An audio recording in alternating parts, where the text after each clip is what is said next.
Bonjour et bienvenue dans Martin Bonheur. Aujourd'hui, on prépare ensemble un céleri gratiné au jambon Gonda. Allez, c'est parti. Les ingrédients pour notre recette du jour.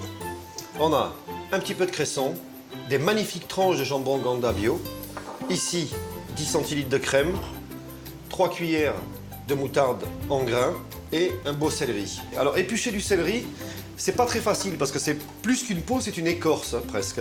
Donc ce que l'on fait, c'est qu'on prend d'abord le céleri donc sur le côté. On va faire une belle assise qui va le rendre stable et éviter les accidents. On fait pareil sur le dessus. Voilà, une fois qu'on a fait ça, on va venir en quelque sorte le peler à vif. Voilà, et là on enlève tout simplement l'écorce du céleri. Alors on va le tailler en des sortes de petites tagliatelles. On peut appeler ça des tagliatelles de céleri. Là on a suffisamment de quantité. Ce qu'on va faire maintenant, une poêle, 2 petites cuillères à soupe d'huile d'olive. On vient mettre tout de suite le céleri. On va y rajouter 2 petites cuillères à soupe d'eau. On vient déposer dessus le couvercle. Et là on va faire une petite cuisson à l'étuvée comme ça pendant 3-4 minutes. Le céleri a étuvé, ici on est à 3 minutes, donc c'est pas beaucoup. Regardez tout de suite, on a une texture qui s'est assouplie, on a gardé encore un petit peu de croquant quand même. Alors on va rajouter maintenant notre crème. On va la laisser être absorbée par les petites tagliatelles de céleri. On va rajouter un petit peu de cresson. Hop. Ça c'est juste pour le côté un petit peu plus relevé. Encore une fois, on incorpore toujours ce qu'on ajoute. On sale et on poivre. Alors maintenant on coupe le feu. On se retire de la partie chaude et on va rajouter la moutarde. On va séparer le jaune du blanc. Hop. Voilà.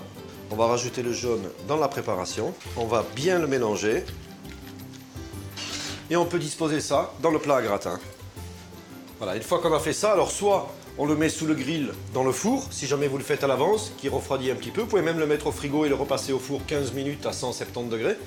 Ou alors, si vous le faites comme ça, juste avant de manger, ça peut être servi un petit peu tiède. Et on va juste, avec un petit chalumeau, un petit peu comme on le ferait pour une crème brûlée en fait. Maintenant que vous avez gratiné et que c'est prêt à servir, au dernier moment, dessus, on va rajouter des belles tranches de Gonda. On va simplement venir les dérouler dessus.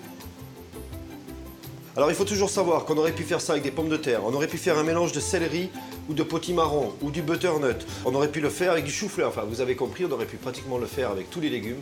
Donc nous ce qu'on attend bien sûr c'est votre version avec vos petites astuces et surtout les photos qu'on puisse publier sur la page Facebook de Martin Bonheur. Bon appétit!